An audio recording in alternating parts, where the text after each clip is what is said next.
Boa tarde. Vamos dar início aqui no Gabinete de Estudos Olicitenses a mais uma sessão do 13º ciclo de conferências Relações Luso-Italianas, este ano com o tema Efemérides Luso-Italianas. Depois de uma pausa desde julho, a última conferência que tivemos deste ciclo foi em julho, retomamos hoje com esta conferência que nos vai ser preferida pelo professor Manuel dos Santos Rodrigues. Eu vou passar à Nuziatella Alexandrini, organizadora deste ciclo, para fazer a apresentação do orador. Muito obrigada, Edith.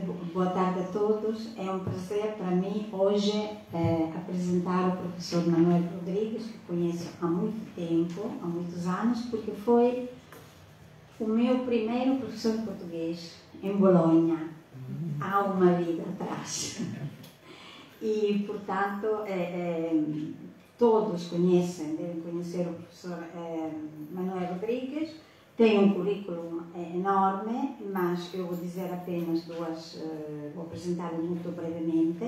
É licenciado em Filologia Clássica pela Faculdade de Letras de Lisboa, mestre em literatura Latina pela mesma faculdade e doutor em Literatura Portuguesa pela Faculdade de Ciências Sociais e Humanas da Universidade Nova de Lisboa. Foi orientador pedagógico, leitor de português na Universidade de Bolonha, docente na Faculdade de Letras, na Faculdade de Psicologia e Ciência da Educação e na Faculdade de Ciências Sociais e Humanas. Tem uma enorme quantidade de obras e hoje nos vai falar de a influência do Torquato Tasso na literatura portuguesa. Mais uma vez, muito obrigada por ter aceito o convite. E dou a palavra ao professor Deus. Boa tarde, obrigado. Eu vou tratar a doutora Nuziatella por Lela, familiarmente, já que nos conhecemos há muitos anos, na qualidade primeiro de professora aluna e depois na qualidade de grandes amigos, uma amizade luso-italiana que já se mantém há muitos anos e que naturalmente eu espero que se mantenha por muitos mais anos, porque isso é sinal de que ainda estaremos cá todos, para apreciar esse valor imenso que é a amizade. É um valor que eu prezo muito e sempre tenho oportunidade de falar, quaisquer que sejam as circunstâncias, gosto sempre de frisar esse aspecto importante das relações humanas a que nós chamamos amizade. Agradeço o convite que ela fez, o desafio. Devo dizer que aceitei no início com alguma relutância, porque sabia que me ia dar trabalho, naturalmente. O tema não precisa de grande justificação. Quem conhece um bocadinho de Tasso, estamos a falar de Torquato Tasso, porque o pai, Bernardo Tasso, também foi escritor, mas não teve a mesma fortuna que teve Tasso Filho. Portanto, ao falarmos de Tasso, naturalmente, estamos a falar do autor da famosíssima Jerusalém Libertada. E bastava esta autoria para justificar a nossa abordagem. Mas há outros aspectos que a justificam. Nós estamos a celebrar os 500 anos do nascimento de Camões. Não é? Ora, há uma ligação muito precoce, chamemos assim, entre estes dois poetas. Faz uma diferença de 20 anos de nascimento entre um e outro, com certeza que não se conheceram, imagino eu, não é? Por muito que os dois tenham andado os caminhos da vida, mas não se devem ter cruzado alguma vez. No entanto, desde cedo, Tasso e Camões foram relacionados, associados pela tradição. Criou-se, inclusive, a ideia de que Tasso terá imitado Camões, terá conhecido os Lusíadas, talvez numa versão espanhola, e terá imitado Camões. Há especialistas que vão nesse sentido. É certo que Tasso conheceu a obra de Camões porque dedicou um famoso soneto a Vasco da Gama, às descobertas, e nesse soneto dedico os 2/3 precisamente à obra de Luigi, o nosso Luís, que ele trata como douto, portanto, dando de facto um prestígio, reconhecendo-lhe o prestígio. E criou-se também a ideia, a tradição inclusiva, de que Tasso, que se considerava, talvez na época, o maior poeta, só tinha na mente dele um rival que ele temia, que era precisamente Camões. Quem diz isso é Voltaire, que Tasso dizia: só tenho um que é capaz de rivalizar comigo, que é o Luís de Camões. Portanto, esse simples facto de Camões e Tasso terem andado, digamos, de braço dado, justificaria esta nossa apresentação hoje. De resto, no século XVII, criou-se uma espécie de polémica à volta das duas grandes obras, os Lusíadas e a Jerusalém Libertada. E essa polémica, naturalmente, ia no sentido da rivalidade. Então, os nossos nacionalistas diziam: não, os Lusíadas são muito melhores, e esse Tassozinho italiano andou a imitar o nosso Camões. A verdade não é exatamente essa, e eu vou tentar demonstrar que, muito possivelmente, Tasso teve mais influência na literatura portuguesa, pelo menos do século XVII, do que o próprio Camões. Pelo menos a nível da grande obra poética, na época era considerada a expressão máxima da arte poética, que era a epopeia, eu não tenho muitas dúvidas de que o exemplo da Jerusalém Libertada foi mais seguido do que o exemplo dos Lusíadas. Vou tentar ser sucinto, é complicado porque a matéria é muito vasta, é vastíssima, por vários motivos, a começar pela vastidão da obra de Tasso, iremos falar dela muito brevemente, e da vida de Tasso, possivelmente não estarão muito informados, mas também o longo período. A influência de Tasso começou logo no século XVI, alguns dos nossos épicos posteriores a Camões, século XVII, XVIII, no neoclassicismo, portanto, barroco, neoclassicismo, e no romantismo, Tasso foi transformado numa espécie de paradigma do poeta romântico, imaginem. E porquê? Em grande parte devido não propriamente à obra, mas à vida que ele teve, porque foi um homem com uma vida extremamente atribulada, um pouco como nós vemos também a vida de Camões, com conflitos, com uma relação difícil com a corte. Ele viveu quase sempre à volta da corte, de várias cortes, como iremos ver, mas com dificuldade em relacionar-se às vezes. Teve de fugir várias vezes das cidades em que estava, vejam bem, por uns motivos ou por outros. Num dos casos não conseguia apurar porquê, provavelmente andaram saias metidas no assunto. Esteve internado durante quase 10 anos num hospício em Ferrara, penso que esse hospício ainda existe, Santana, pelo menos eu procurei ainda lá, um hospício com esse nome. Portanto, é um homem com uma vida muitíssimo atribulada, era um homem com uma sensibilidade muito grande, e os românticos viram nele uma espécie quase de modelo de poeta pré-romântico. Portanto, foi um autor cuja influência se prolongou muito no tempo, a nível europeu, claro, mas nós aqui concentramos-nos no que diz respeito à influência em Portugal. Basta dizer que Garrett o apreciava imenso, e Alexandre Herculano chegou ao ponto de dizer que, em alguns aspectos, a Jerusalém Libertada era superior aos Lusíadas. Em média, diriam os romanos, quem é que se atreve a dizer isso, não é? Portanto, o poeta foi, ou é, no seio da literatura italiana, um dos grandes, dos grandíssimos, como dizem os próprios italianos.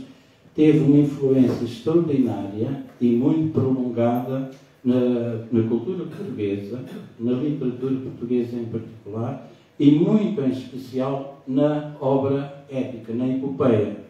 É natural que, entretanto, se tenha perdido entre nós um pouco a força dessa figura, por força do género literário principal, a epopeia também ter perdido força, não é?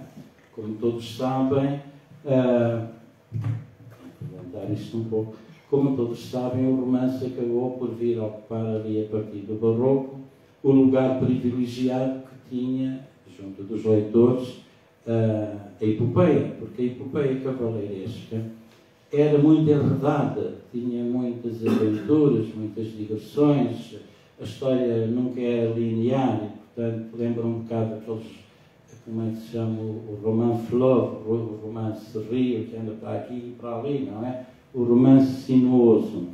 E o público medieval e ainda o público renascentista estavam habituados a esse tipo de narrativa muito colorida, e não se preocupavam excessivamente com a questão da unidade, como hoje. Não é? Hoje um escritor preocupa-se em que o seu enredo seja, enfim, não uniforme, mas uno, que tenha uma coerência.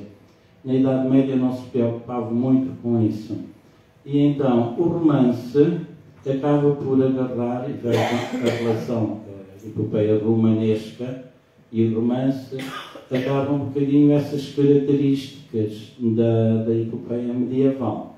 Ora, Tasso, na Jerusalém Libertada, tenta um compromisso entre a epopeia, chamemos romanesca, que era a epopeia cavaleiresca, e uma nova epopeia que resulta do estudo da poética de Aristóteles, que teve em todo o século XVI um influxo enorme. Eu penso que não imaginam a quantidade considerável de obras que no século XVI se debruçam sobre a poética. Quase todos os escritores escreveram ou cartas, ou tratados, outra coisa sobre a poética. A partir do quê? Das traduções da poética de Aristóteles, que era estudada, por exemplo, em Bolonha, e foi lá que o Turcato Tasso a estudou, e que acabou por ter uma importância muito grande, enfim, porque era escritor que almejava alguma vez escrever um poema. Ora bem, eu vou recorrer a... dei-vos uma síntese do conteúdo, mas antes de avançar pedia-vos licença para fazer um voto de pesar por uma grande senhora que faleceu há 2 dias. Desculpem interromper a minha exposição, porque penso que mais ou menos a esta hora está a decorrer o serviço fúnebre, que é... quem é que me ajuda agora? Desculpem. A Maria Almeida Soares, que faleceu há 2 dias. Eu evoco aqui porquê? Porque minha colega em estudos clássicos, grande professora de latim e de português durante muitos anos, escreveu imenso, dedicou imenso da sua vida ao estudo da literatura e da cultura, e eu vou ler e passo já a seguir ao nosso assunto um testemunho dela.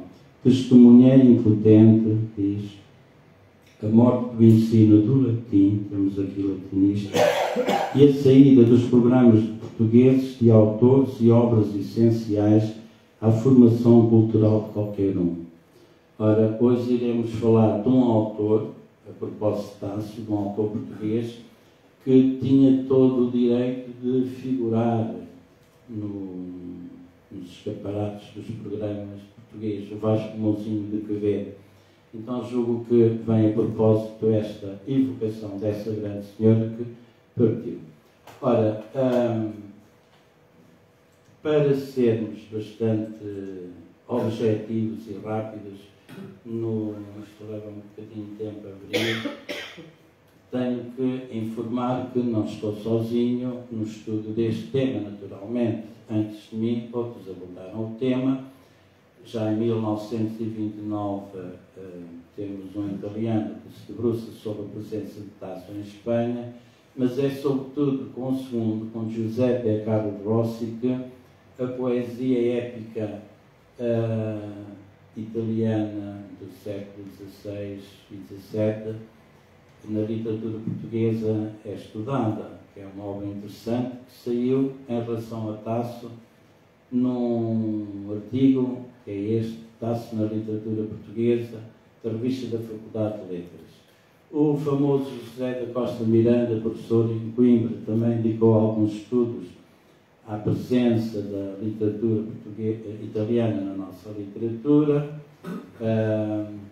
mas mais recentemente, já não muito, vai com 20 anos de idade já, surgiu uma tese de doutoramento em Coimbra, eu chamo a atenção para ela, do Manuel Ferro, a recepção, eu leio o P propositadamente, de Torquato Tasso na época portuguesa barroca e neoclassicismo. Está disponível online, é só porem o nome do autor que aparece. Portanto, se quiserem aprofundar o tema, encontram muita e preciosa informação sobre a presença e influência de Tasso na literatura portuguesa. Depois tem, da minha autoria, dois trabalhos que estudam também essa relação. Um deles está nesta revista, que é Géneros Literários, publicado na Faculdade de Letras de Lisboa, com o título Entre Camões e Tasso, Os Caminhos da Poesia Épica Portuguesa.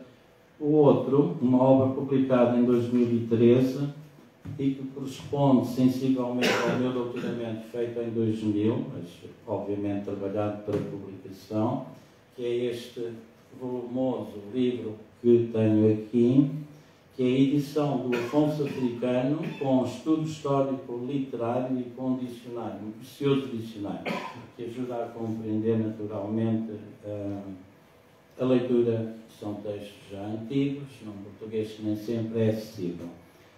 Neste livro, como disse, correspondente em parte ao meu doutoramento, há um capítulo em que eu exploro com bastante minúcia, mas não exaustivamente, a relação entre os dois poetas, ou entre as duas obras, se quiserem, entre a Jerusalém Libertada e o Afonso Africano de Vasco Mouzinho de Quevedo. Se estiverem interessados depois na bibliografia ou em qualquer outro documento, é só pedirem que eu faça-vos chegar. Ora, em relação à vida de Tasso, vamos começar com uma leitura, a Bela vai-me ajudar, de um soneto que lhe é dedicado por um contemporâneo. Eu fiz aqui uma coisa bonitinha. Léo, lês melhor italiano do que eu, seguramente, por isso agradeço a tua leitura.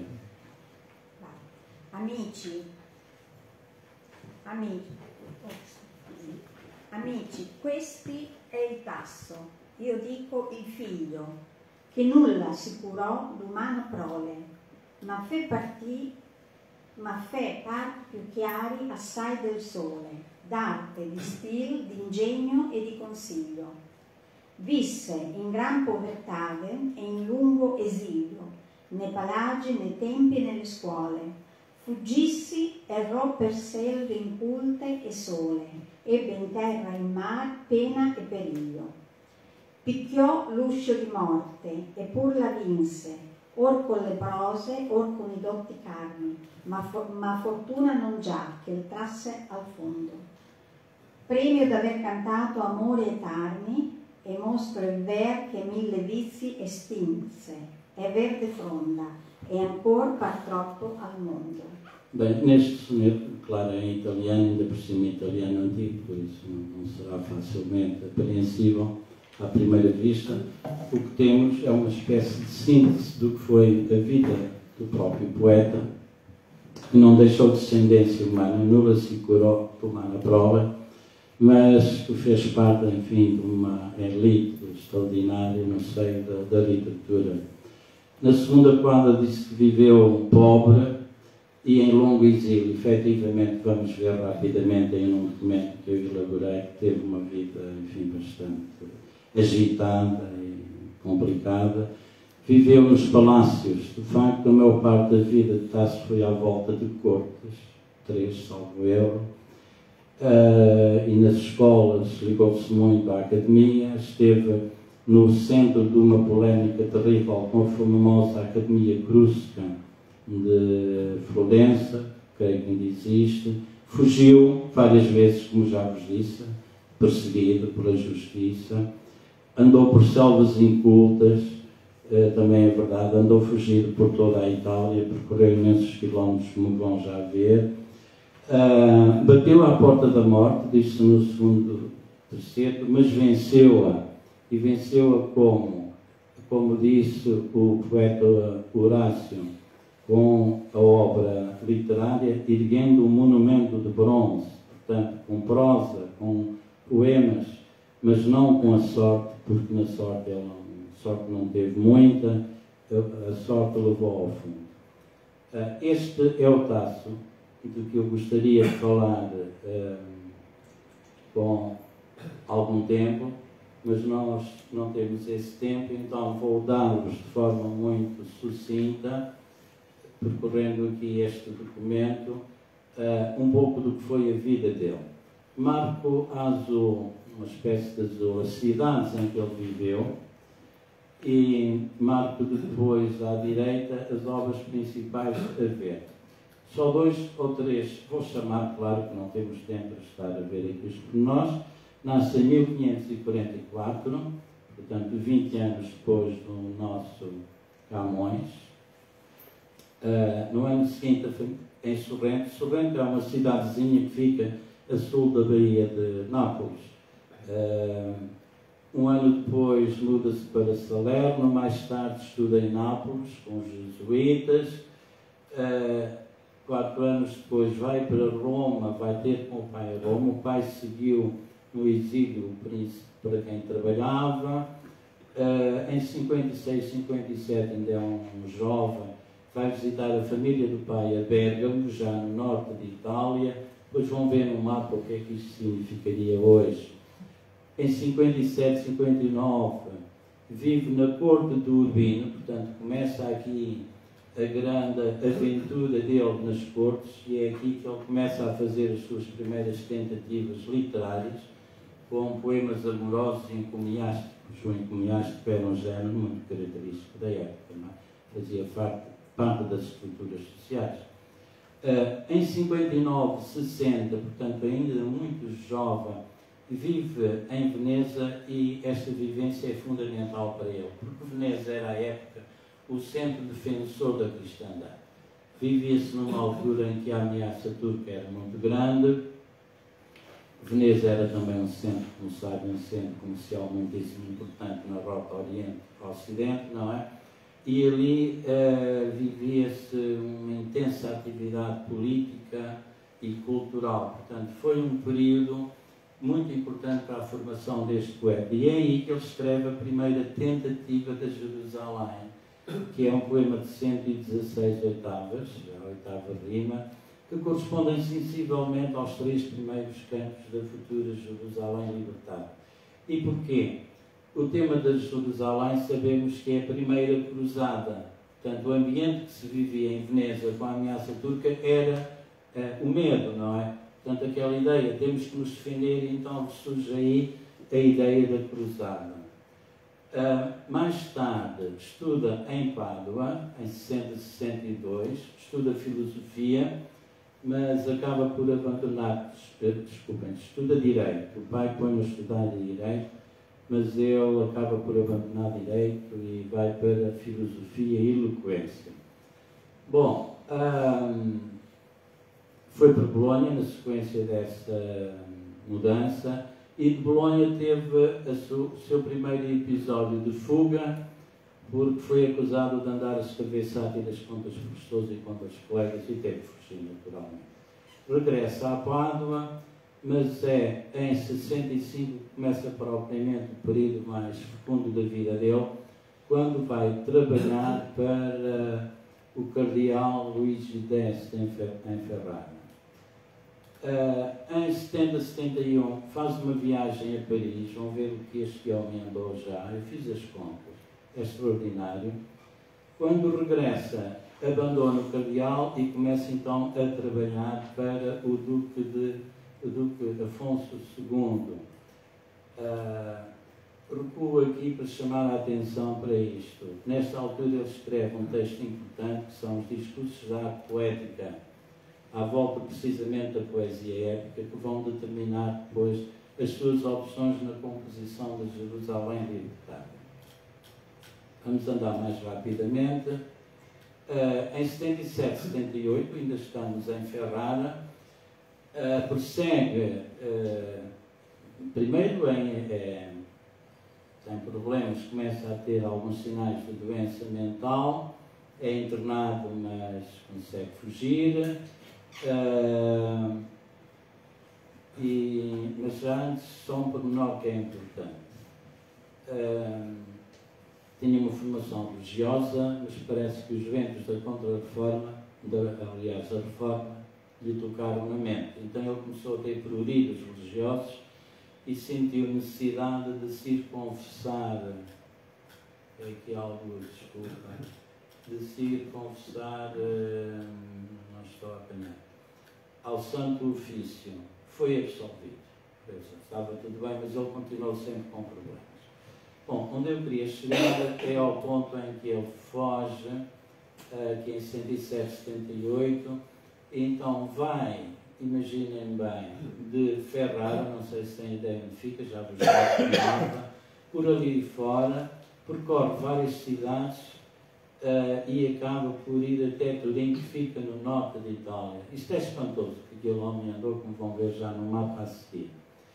Em 79, regressa a Ferrara, na altura em que o Duque estava para se casar. Ele sentiu-se posto à margem, pôs-se a insultar a família e, como resultado, foi preso. Foi internado no Hospício de Santana, onde esteve quase 10 anos.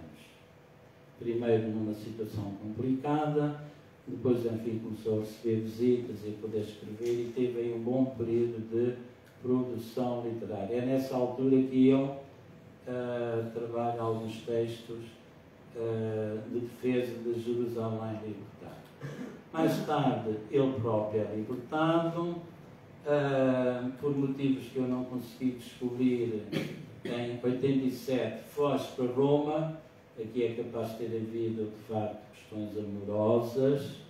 Há uma tradição que diz que ele olhou alto demais. A família é esta, uma senhora, enfim, de alta nobreza, e viu-se obrigado a fugir para Roma, onde conseguiu a proteção do Papa e viveu, com muitas viagens pelo meio, até 25 de abril de 1595. Viveu, portanto, 51 anos, uma vida muito rápida, mas muitíssimo atribulada. Para terem ideia de quanto é que o homem viajou, vejam este mapa, que não tem tudo, porque cada viagem que ele fez eu marquei com um desses pinozinhos, mas quando o mapa encolheu, muito dos pinos desapareceram. Portanto, isto dá-vos uma ideia, e falta aqui ainda Paris. Bom, pelas minhas contas, este homem andou na vida dele por estradas atuais, nas melhores distâncias que hoje temos e nas melhores estradas. Este homem andou na vida dele mais de 11.000 quilómetros. Reparem, estamos no século XVI. Não tínhamos as estradas que temos agora, nem os veículos que temos agora. Portanto, foi um verdadeiro peregrino, e aquilo que eu me pergunto é como, tendo eu já vivido 73 anos, com a graça de Deus que me concede por mais alguns, e tendo automóveis, aviões e tempo e condições, ainda não escrevi uma milésima parte daquilo que Turco Picasso escreveu. Nunca vou ser famoso como ele. E isto leva-me a uma reflexão muito importante. Será que os homens, nessas alturas, com as condições mais duras que tinham, não tinham mais capacidades intelectuais que temos hoje, com todas as facilidades que a inteligência artificial e tudo isso nos dá? Não sei, nem tenho resposta para isso, mas que fico espantado, fico efetivamente espantado. Bem, dei-vos uma vista muito rápida sobre o autor. O tempo obriga-nos a isto, a esta estratégia de grande rapidez. vamos agora falar um pouco da influência dele no género literário, que é o género literário por excelência do século XVI e XVII, e que foi aquele que efetivamente o tornou mais famoso. Poderia, já agora muito rapidamente, mostrar-vos o soneto que Tasso escreveu a Vasco da Gama e a Camões. Não vamos ler, não temos tempo, mas vejam como ele se refere aqui ao nosso Luís. Edor quella del culto e bom Luigi. O culto e bom Luís de Camões. Noutras versões o soneto aparece douto em vez de culto. Portanto, este soneto mostra que Tasso conheceu os Lusíadas, segundo aquele autor que referi há pouco, aquela tese, muito provavelmente não no original, mas numa versão espanhola, e que apreciou muito a obra de Camões, de forma que aquela ideia que ele veria em Camões, com alguma inveja, o seu grande rival, enfim, é capaz de ser uma ideia romântica, mas possa ter algum fundamento. Agora, aquilo que nós sabemos é que o século XVI e XVII foram a nível europeu. Isto não se vai ver, mas também não é para se ver, é para ter uma ideia. Mas em Portugal, particularmente, foram séculos de uma produção na poesia épica absolutamente extraordinária. Não é para verem, porque isto está em letra muito miúda, nem precisam de ver. Esta mancha gráfica corresponde a 2 páginas, então não passa para outra. Queria passar, desculpa, quem está na internet, me desculpe porque não vê nada. Mas são 2 páginas A4 que eu tenho aqui, com poemas épicos do século XVI e do século XVII. Não os contei, sei que são 20 e tal, pois no século XVIII ainda continua a haver muita produção em latim, em português e em castelhano, de autores portugueses, mas sobretudo naturalmente em português. Estes poemas são de tipologia e de tamanhos diversos. Eu, por acaso, acabei por não pôr aqui o documento dos tamanhos.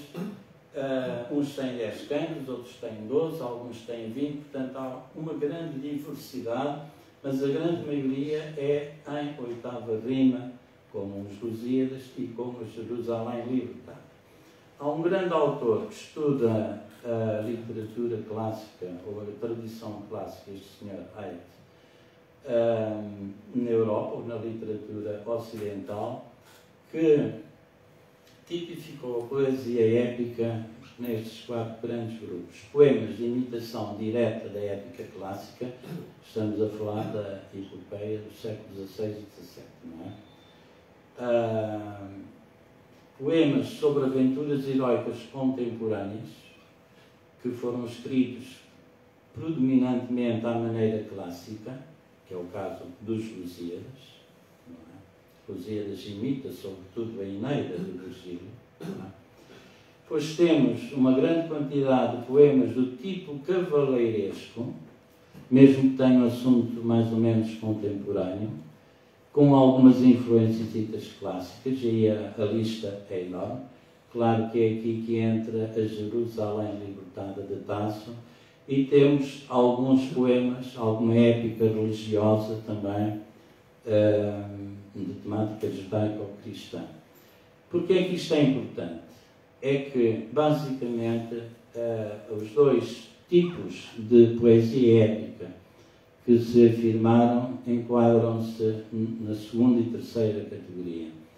Ou seja, naqueles que têm como modelo os Lusíadas, já vamos ver um esquema, e os que têm como modelo a Jerusalém Libertada, que é um poema que procura seguir os preceitos da poética de Aristóteles, portanto, a unidade da ação, da verossimilhança, etc., mas que mantém ainda o gosto cortês daquelas aventuras, de muitas ligações, etc. Para terem uma ideia visual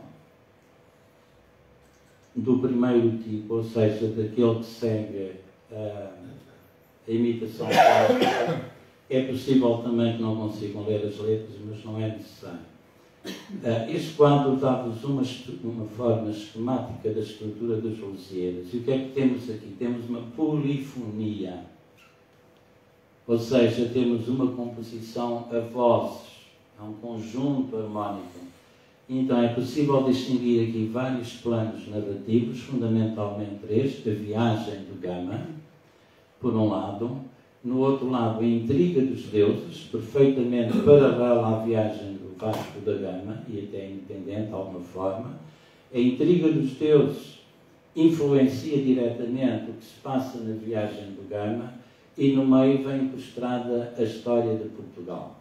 Isto segue muito de perto, como vos disse, a Eneida de Virgílio, que tem precisamente a história da viagem de Enéas, tem a intriga dos deuses a presidir a essa história, a influenciá-la e a presidir, e tem incrustada a história de Roma no escudo de Enéas e nas portas do templo de Cartago. Portanto, Camões segue esse modelo clássico.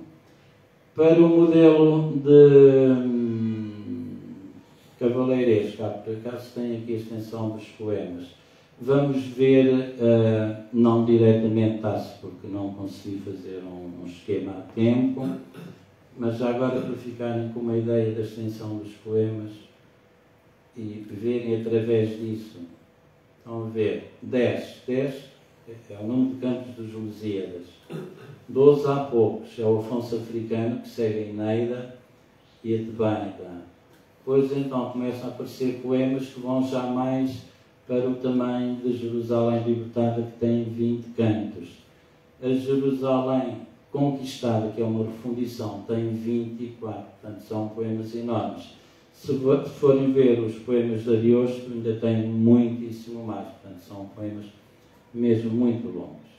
Mas vamos tentar perceber, neste pouco tempo, de que modo é que a influência de Tasso se faz sentir, em particular, na poesia épica. Ora, onde é que anda aqui um esquema? Tasso, além de ter escrito poesia, escreveu imenso. Acabei por não trazer o Umbela, disse que ia trazer e não trouxe. Escreveu imenso prosa. Há um volume de prosa que é superior a este tem 700 e tal páginas, que eu tenho em casa. A prosa desde teoria literária, diálogos, cartas, enfim. Escreveu imenso. Interessa-nos particularmente que ele escreveu sobre a poesia épica, porque é essa teoria que vai servir de fundamento a ele e aos nossos poetas também.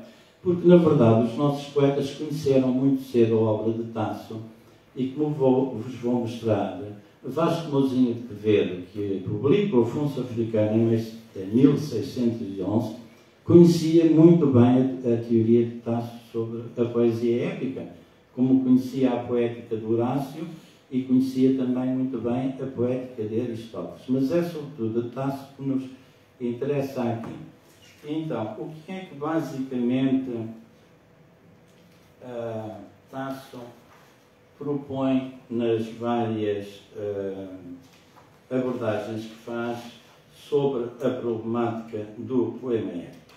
É preciso ter em conta que a poesia cavaleiresca era muito prolixa, como já disse, tinha falta de unidade e era aquilo que hoje poderíamos chamar um pouco de estapafúrdia, com aventuras absolutamente incríveis, inverossímil, portanto. Tasso reage a isso, embora procure manter algumas das características e começa a cingir-se mais ao modelo aristotélico. Então, o que é que ele propõe? Que o poema épico deve tratar de heróis ilustres e de suas façanhas, mas heróis reais, tenham efetivamente existência histórica. Por outro lado, diz que a matéria histórica, a matéria do poema, sim, histórica, não deve ser nem demasiado antiga, para que não seja muito estranha ao leitor, nem demasiado moderna, para que não tire a liberdade ao poeta. Outro preceito, deve respeitar a verossimilhança, ao contrário do que acontecia com a poesia épica cavaleiresca, enfim. E o princípio da verossimilhança impõe determinadas normas. Uma delas, que é importantíssima, é que deve-se abandonar a mitologia pagã, que é a que nós temos nos Lusíadas, que toda a gente conhece, não é? E adotar o maravilhoso cristão. A partir daí a invocação, por exemplo, passa a ser sempre a divindade cristã, e quem intervém no maravilhoso já não são os deuses, ou são os deuses antigos. Esses deuses simbolizam, tal como acontece nos Lusíadas, que o próprio Camões lá disse que eles servem só para simbolizar, não é? Por exemplo, aparece Plutão, mas Plutão representa Lúcifer, aparece o inferno, mas o inferno representa o inferno cristão. Portanto, a mitologia pagã antiga tem de ser substituída por aquilo que nós podemos chamar, se quiserem, sem ofender ninguém, pela mitologia cristã, mas sendo mais correto, por um maravilhoso cristão. Portanto, 3 aspectos. Escolha do assunto: heróis e luzes históricos e não inventados. Segundo, matéria histórica nem muito antiga, nem muito próxima. Terceiro, respeito escrupuloso pela verossimilhança. O que o poeta conta deve ser crível, deve ser humanamente crível. E como consequência disso, eliminar o maravilhoso pagão, chamemos-lhe assim, e substituí-lo pelo maravilhoso cristão, pela intervenção de Deus, dos anjos, etc. Que é o que acontece na Jerusalém libertada, que começa assim. Deus está lá no alto, passaram 6 anos que o exército cristão, os cruzados, anda ali à roda de Jerusalém, não faz nem deixa de fazer, nem conquista nem deixa de conquistar, porque na verdade andavam era na pilhagem, e Deus aborreceu-se com aquilo, chamou Gabriel, como sabem, é o mensageiro ao Mercúrio da Bíblia, disse: anda cá, meu caro, vai lá abaixo dizer aos cruzados, está na altura de tomarem uma decisão. Então vai falar com Godofredo, que era um dos chefes apenas, enquanto ele rezava, e diz: meu amigo, está na altura de atacar Jerusalém, já lá vão 6 aninhos. É assim que a coisa começa, ou seja, estão a ver, é Deus que, como Zeus faz na Ilíada, Zeus chama, não é Mercúrio, é o nome grego do Hermes, e diz: olha, meu amigo, vais a Ulisses e diz lá à Deusinha que está na altura de soltar o Ulisses. Já o tem lá há muito tempo, 7 anos, salvo ele. Se faz a mesma coisa, mas pega em Deus, chama o mensageiro de Deus, diz: vais lá abaixo dizer àqueles senhores que já é tempo de resolver a questão do orçamento, desculpa, não, é para rirem, podem rir à vontade, estamos numa situação séria, mas podem rir, não se trata do orçamento, tratava-se mesmo da primeira cruzada, não é? Bom, portanto, há esta substituição. Mas há um outro terceiro preceito muito importante em Tácito, que vai influenciar depois toda a literatura épica portuguesa, que é o da unidade. Ora, os poemas anteriores eram sinuosos, poemas que andavam para aqui e para ali, com vários heróis. Tácito prescreve isto: unidade, um herói, ou um conjunto deles restrito, mas sem perder a beleza das digressões, porque o público gosta muito das digressões. E por isso é que o poema dele tem 20 cantos e o Camões só tem 10, porque Camões tem pouquíssimas digressões. Portanto, essencialmente. E um outro aspecto fundamental para o qual eu chamo muito a vossa atenção, que é importantíssimo, e é que os críticos literários raramente dão importância e prestam atenção, que é a alegoria. Tácito, sobretudo quando refundou a Jerusalém para a conquistada, optou por dar sentido alegórico a personagens e a determinados aspectos da ação. Isso é muito importante, porque não nos é hoje muito perceptível. E porquê? Porque o poeta, na altura, achava que se devia juntar o útil ao agradável, ou seja, a poesia destinava-se a distrair, ao gozo estético, mas tinha que ter uma mensagem, tinha que trazer uma lição. E a forma de trazer essa lição agradável era dar à ação, ou a certas digressões, um sentido alegórico, enfim, e por trás do sentido alegórico vinha a lição moral que o poeta pretendia transmitir. Este aspecto, sublinho, não costuma ser muito estudado e, no entanto, é de extrema importância. Portanto, repito, para ficar bem claro, escolha do tema verossimilhança e verossimilhança histórica, maravilhoso cristão, unidade na estrutura e alegoria, portanto, um sentido oculto a dar ao poema, a dar à ação. Esta é a teoria fundamental de Tasso.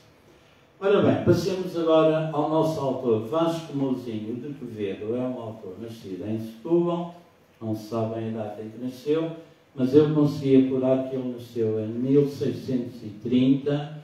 Entretanto, um amigo meu de Setúbal descobriu, já depois de ter publicado o livro, descobriu a certidão de óbito dele e, aleluia, eu acertei mesmo. Foi em 1630, portanto, eu por dedução cheguei a dezembro de 1630, a certidão de óbito tal como tendo falecido em agosto de 1630.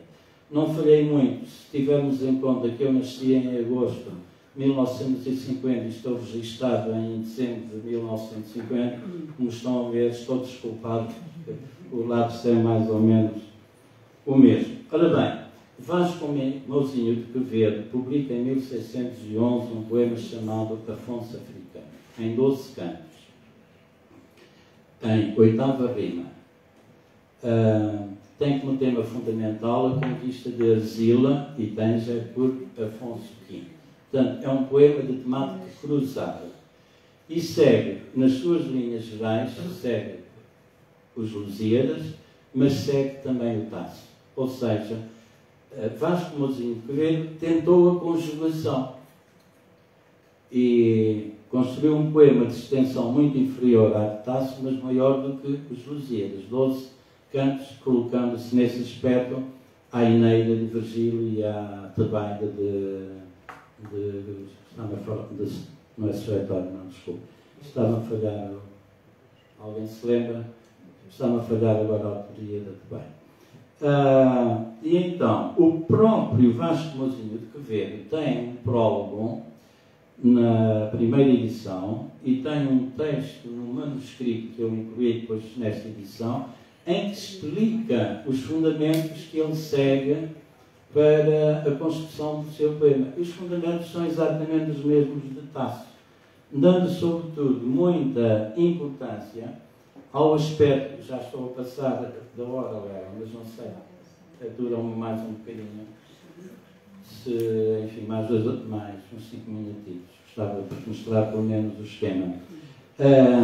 Portanto, seguindo a teoria de Tasso, Vasco Mouzinho de Quevedo, que resume essa teoria no prólogo da sua obra, põe precisamente como preceitos os mesmos preceitos que Tasso apresenta e que são seguidos sensivelmente pelos nossos autores, pelos muitos autores e autoras, porque houve uma, do século XVII e em parte do século XVIII, que são sobretudo os preceitos de Tasso, maravilhoso cristão, estrutura unitária, mas com muitas digressões para embelezar o poema.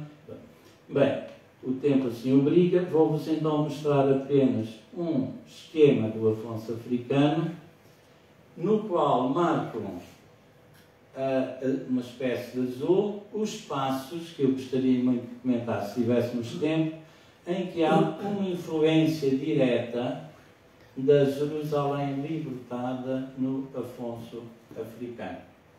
Olha, por exemplo, como é que começa o Afonso Africano? O rei está a dormir e em sonhos aparece-lhe uma donzela que lhe diz mais ou menos a mesma coisa que o anjo Gabriel disse a Godofredo. Está na altura de sair aí, estás a dormir, está na altura de acordares e partires para a cruzada. As palavras são sensivelmente as mesmas. O que se segue a seguir é a construção da armada. Afonso V manda construir a armada para viajar até Erzila. A construção da armada é exatamente com as mesmas madeiras que são utilizadas na Jerusalém libertada para construir as armas, aquelas armas com que atacaram os muros. e que Tasso diz que foram cortadas numa floresta próxima. Não foram nada, não havia nenhuma floresta próxima de Jerusalém. Essas madeiras foram transportadas em navios de Génova. Então, os poetas têm esta liberdade, naturalmente. Depois, reações. Tal como acontece na Jerusalém libertada, o inferno, as divindades infernais ficam muito preocupadas com a presença do exército cristão e com a intenção de irem matar mouros, não é? Então reúnem-se.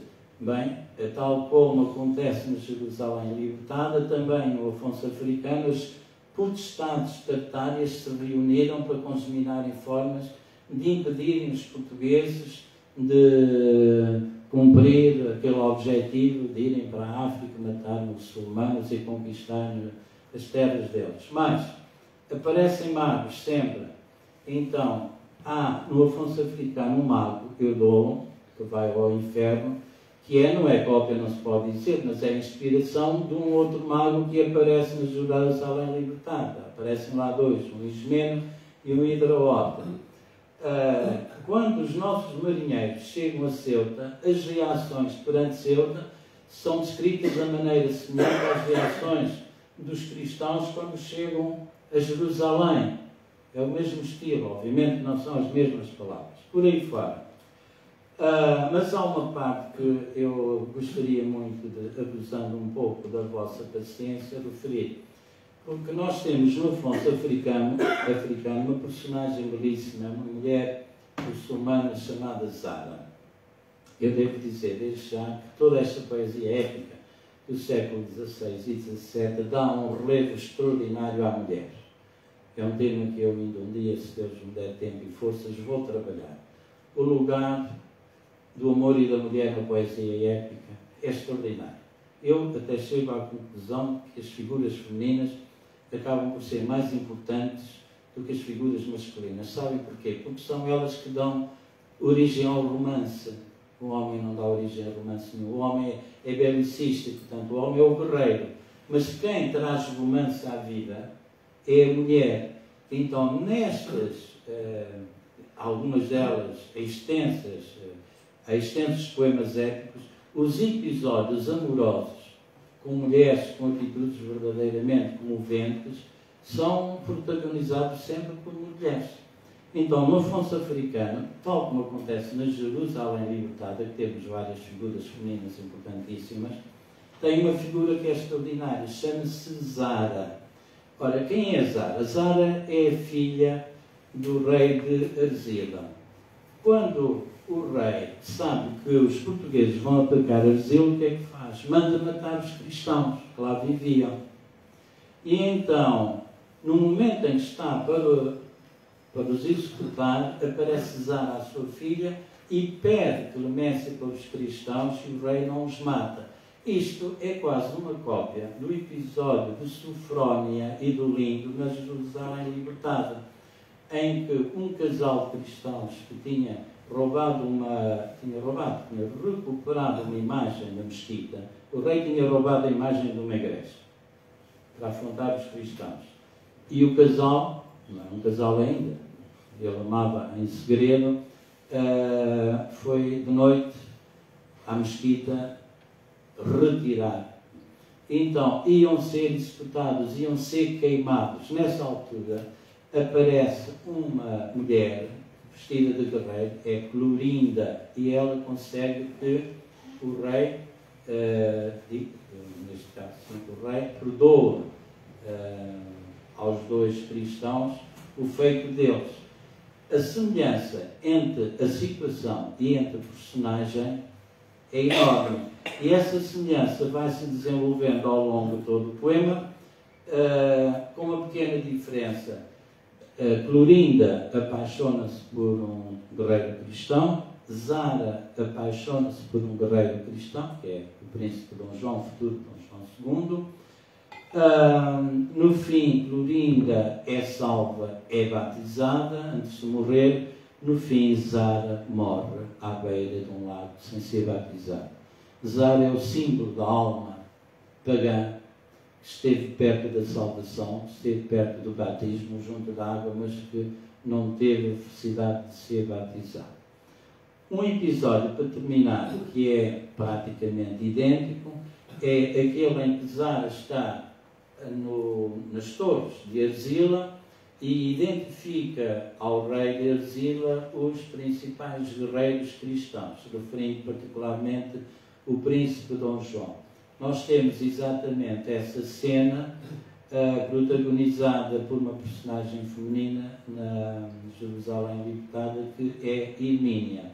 Resumindo, Vasco Mouzinho de Quevedo, para concluir, foi buscar aos Lusíadas uma boa parte de inspiração, foi à Eneida, foi à Odisseia, foi à Tebaida de Estácio, foi à Odisseia, já disse, foi à Ilíada, foi à Jerusalém Libertada e foi a muitos outros poemas. Aqueles homens tinham uma capacidade extraordinária de leitura e de imitação. E construiu alguns episódios inspirados em várias obras, mas uma boa parte deles, como se pode ver aqui pela pintura, na Jerusalém Libertada. Muitos outros poetas daquela lista enorme que eu vos mostrei seguiram este exemplo.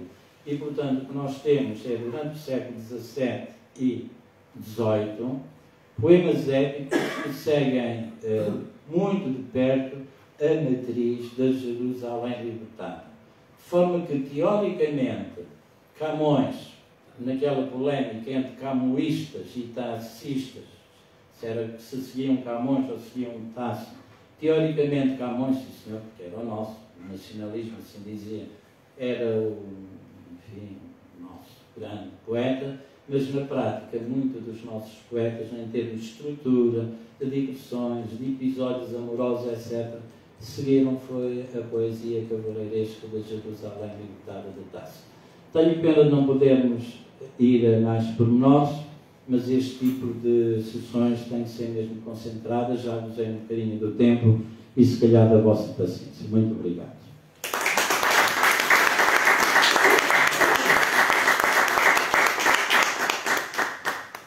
Já agora também cá palmas às vossas palmas. Se há quem não se esteja a ver em Toronto, mando um abraço para aí. Obrigado por estarem connosco. Obrigada, professor Manuel dos Santos Rodrigues, pela sua apresentação, e acho que é conclusão de todos que nos despertou o interesse pelo autor, por conhecer mais, por ler a obra. Por isso, o tempo é sempre pouco, claro, gostaríamos de ouvir mais, mas para despertar o interesse, acho que foi o suficiente e que aprendemos bastante. Já me tiraram só, mas a Associação Plenário, se quiser fazer um curso de formação sobre esta temática, eu posso fazer. Obrigada. Agora, ia perguntar se alguém tem alguma questão que queira colocar ao nosso orador. Filomena, que é atualmente, está à frente do Centro de Formação. E obrigado por terem vindo também. Está representada aqui a Associação Plenários, que eu já agora aproveito um pouco off record, não é? Temos a Filomena, que é a nossa responsável pelo Centro de Formação. Temos um Centro de Formação devidamente certificado, por professores, naturalmente, por qualquer cidadão. E temos o Horácio, que tem feito um trabalho extraordinário de divulgação por todo o país, continental e ilhas, dos estudos clássicos, do ensino do latim.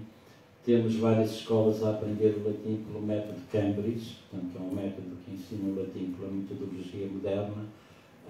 Fazem belíssimas ações de formação e, como disse, se quiserem fazer algo nesta área, é só pensarmos um bocadinho assim, para aprofundar, claro. E temos o sócio fundador. Um dos sócios fundadores. Gostava de fazer uma pergunta de caráter um bocado básico, mas estes, embora o português, o espanhol e o italiano sejam línguas latinas próximas uma da outra, havia traduções sistemáticas destes poemas. Os portugueses liam em italiano a obra de Tasso e Tasso tinha conhecimento da obra de... Em português. Em português, ou em espanhol. No que toca à semelhança das línguas, de facto, se calhar na altura, o português e o italiano eram muito mais próximos do que são agora.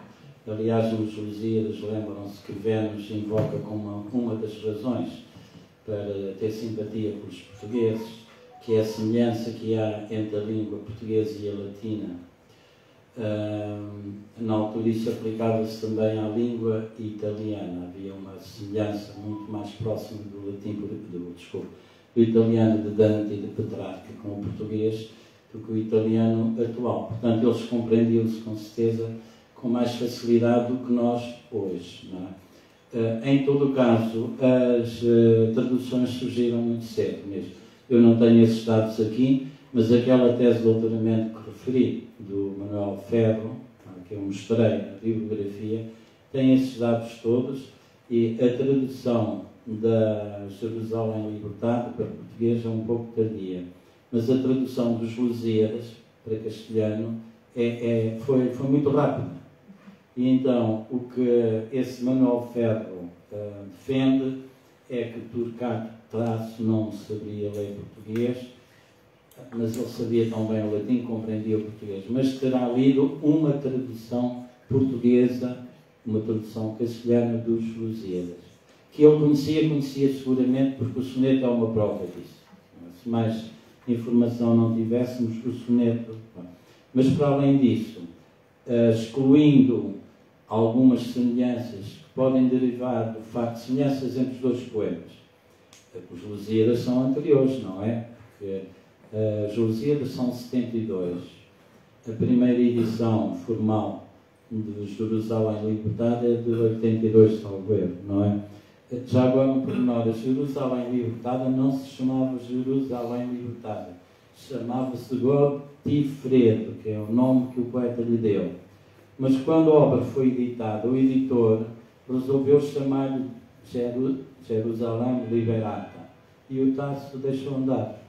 E acho que foi um batismo feliz, porque é muito mais forte, obviamente, do que Godifredo ou Godofredo, como quer que fosse, não é?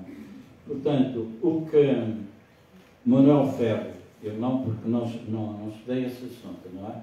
Mas, obviamente, li o que ele escreveu, diz, é que o mais provável é que Turcato Tasso, em italiano é Turquato ou é Turcato? Turquato. Turquato. Turquato Tasso, ou simplesmente Tasso, terá lido a obra de Camões, particularmente os Lusíadas, numa tradução castelhana. Para eles isso não era nada complicado, porque na altura, como todos sabemos, até Camões escreveu muito em castelhano, não é? E de resto, não sei se eles na altura não seriam como aqueles poliziotti italianos que me abordaram na fronteira quando eu ia para a Áustria, que me obrigaram a apresentar o passaporte e não me queriam deixar passar. Eu ia de comboio para Viena, não me queriam deixar passar porque não sabiam quem eu era. Eu sou um português. Mas Portugal, estou a Portugal. Não sabem onde é Portugal. Depois tentei explicar, portanto, eles sabiam que havia Espanha, mas não sabia que havia Portugal. Disse, mas Eusébio, Benfica. Sim, Zé, Benfica, sim. Pode. E aí já passei. Portanto, não, eu penso que, como Manuel Ferro, muito provavelmente a obra de Camões foi lida mais em castelhano do que em português. Porquê? O castelhano, como sabem, a Filomena está ali, que é de história, portanto sabe isso muito mais do que eu, tiveram uma presença mais forte em Itália, não é? O reino de Nápoles, mas não vou meter por mares em que eu não navego, desculpa, não conheço isso em profundidade, posso dizer algo mais neto. E mesmo em Portugal éramos bilíngues, ainda antes da invasão espanhola. Mas se posso, é assim, porque no século, a metade do século XV, mais ou menos, a Itália do Sul estava sob a influência aragonesa. E apesar da influência francesa no norte, no início do século XVI, a influência espanhola estava a substituir a influência francesa na maioria dos Estados italianos. Então, a língua da burocracia em muitas regiões italianas, especialmente do sul, era o castelhano, apesar de ser aragonês, era castelhano, e nunca tive uma influência na língua italiana, que já formou o seu tempo de Dante, etc., mas tive uma influência nas elites administrativas, militares, etc. Muitos dos generais do Império Espanhol nas províncias eram italianos, Farnese, Corona e outros. Então, é possível que as traduções castelhanas dos poemas eram muito conhecidas na Itália da época, sem problemas. Muito obrigado pelo seu contributo.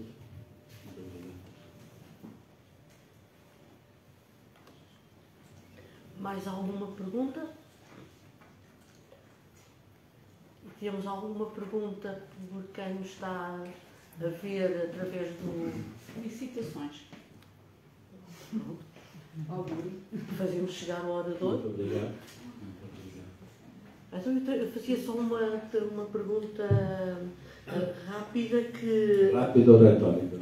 Não me embaraço agora no fim, depois dos parabéns, não quero. Quero engraçar. Não, mas eu vou dizer... Não, é só uma curiosidade, porque, não sendo da área da literatura, mas sim da área da história, esse já está...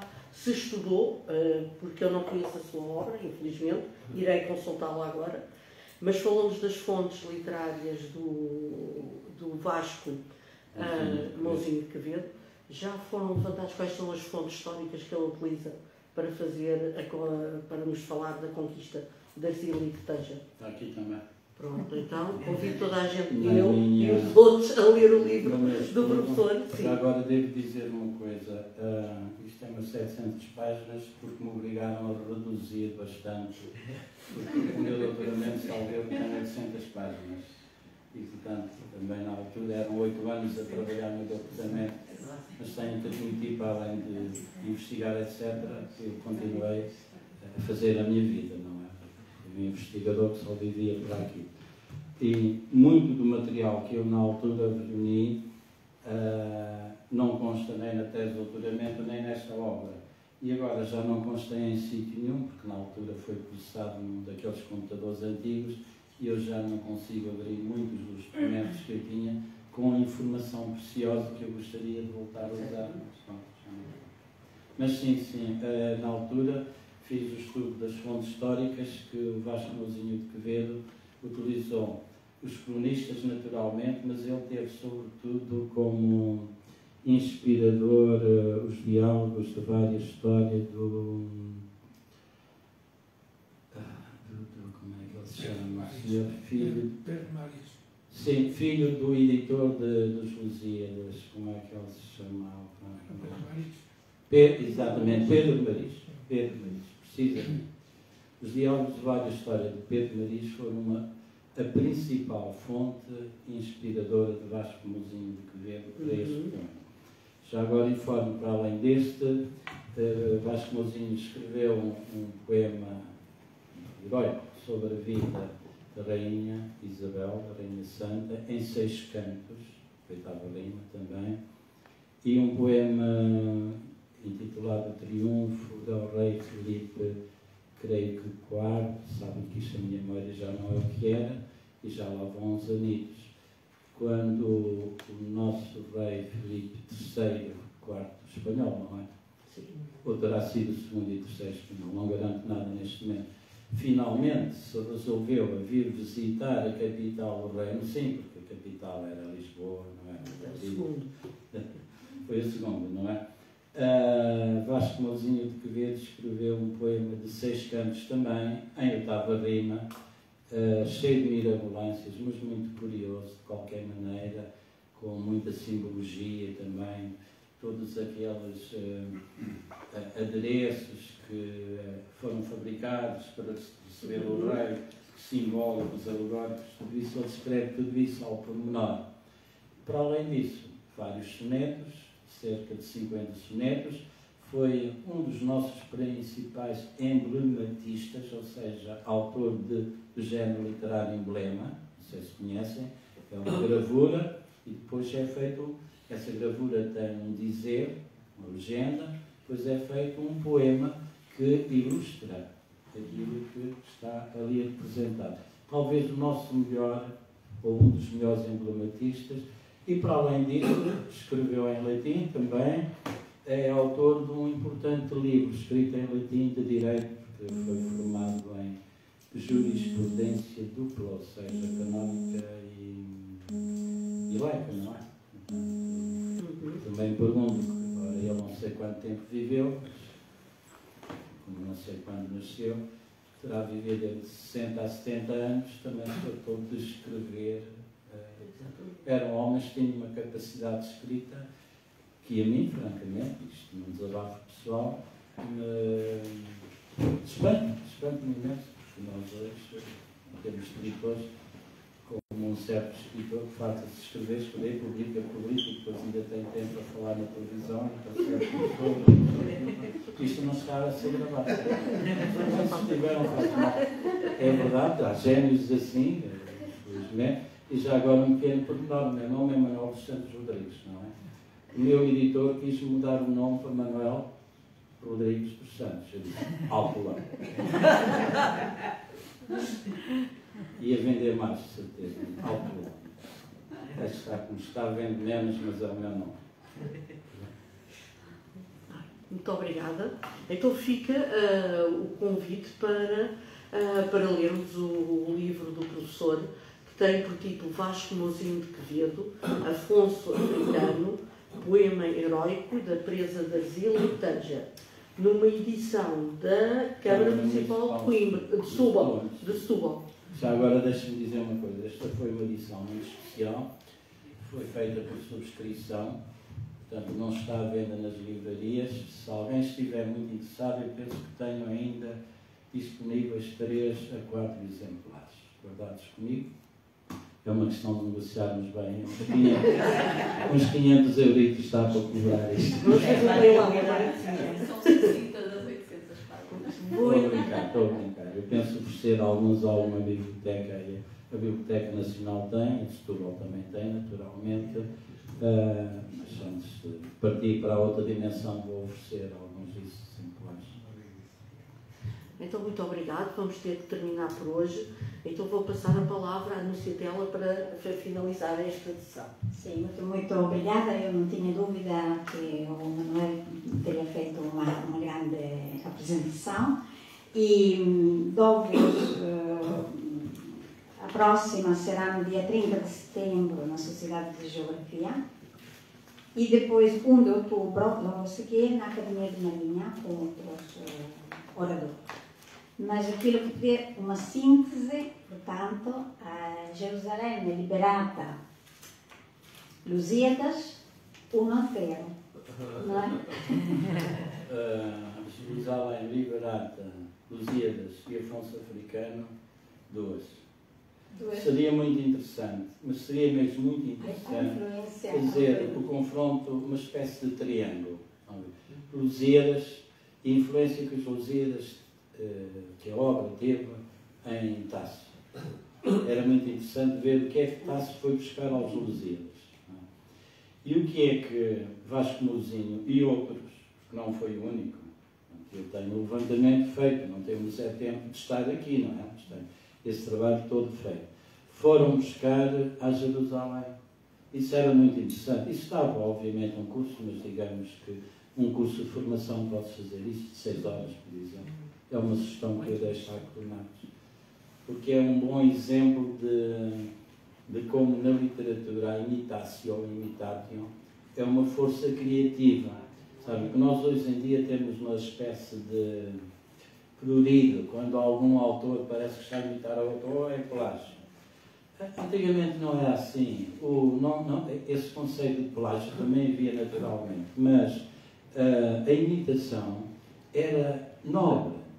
O poeta era tanto mais apreciado quanto ele fosse mais capaz de imitar os grandes poetas, mas imitá-los bem, não era copiá-los, era imitá-los. Deixem-me dar-vos um pequeno exemplo, para conseguirem compreender isto. A Camões tem aquele famoso poema da manhã, aquela triste e leda madrugada, aí fora. E no fim diz que as lágrimas se juntaram em largo rio. Alguém tem presente o poema? É uma imagem belíssima. Camões. Sabe onde é que Camões foi buscar essa imagem? Quase seguramente. Foi uma poética do início do século XVII. Desculpem, Teresa, que eu estudei também, que está traduzida por mim. É Poética Nova do Sr. Geoffroy de Vansor, que tem lá exatamente essa imagem, tal qual. E agora vocês perguntam, mas será que o Camões conhecia a poética? Talvez não conhecesse, mas há uma coisa que nós conhecemos, é que na altura estudava-se eloquência, que é quando Tasso foi para Bolonha, foi estudar eloquência. E na eloquência, na época, eles faziam exercícios, como nós antigamente fazíamos redações, agora já não se faz muito isso. E nesses exercícios eles faziam imitações. Portanto, faziam imitações e criavam toda uma técnica de imitatio, ou imitatio, lido à maneira mais clássica, que era altamente criativa, produzia. Porque a imitação era transformação, não era cópia. Então há pequenos pormenores que nós encontramos em Camões e noutros alguns autores, dizem, mas parece que eu li isto em qualquer sítio. Pois lemos, por exemplo, os famosos símilos. Símilos são aquelas comparações longas que aparecem nos poemas épicos. Eu tenho-me dado ao trabalho e ao prazer de recolher símilos desde o Gilgamesh, ou Gilgamesh, como vocês preferirem, por aí fora.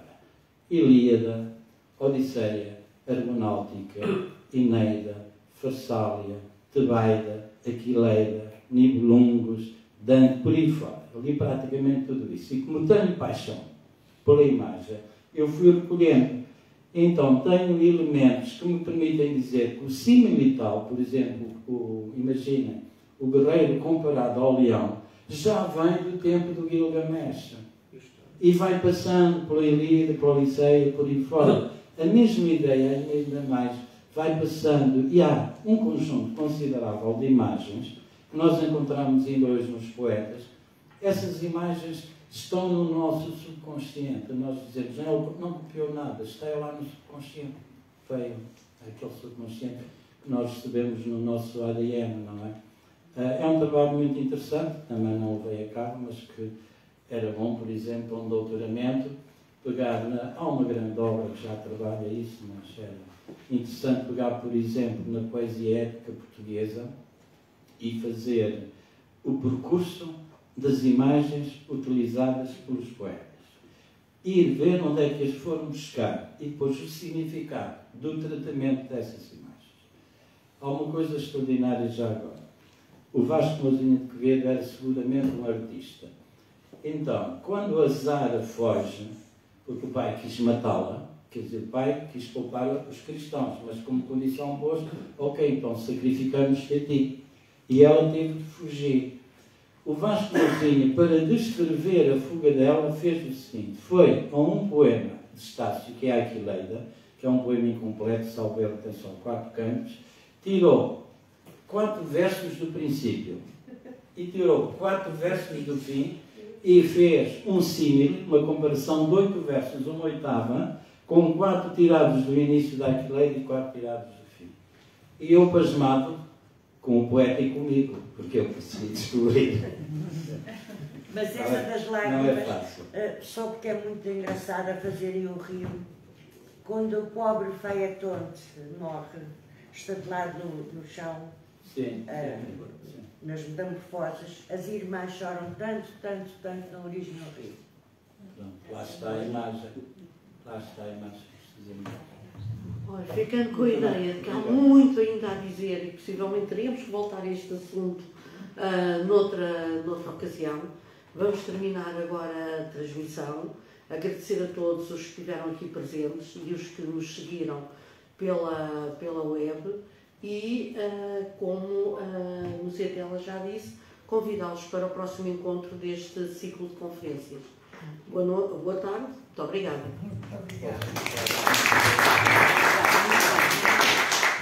Podemos continuar aqui a conversar.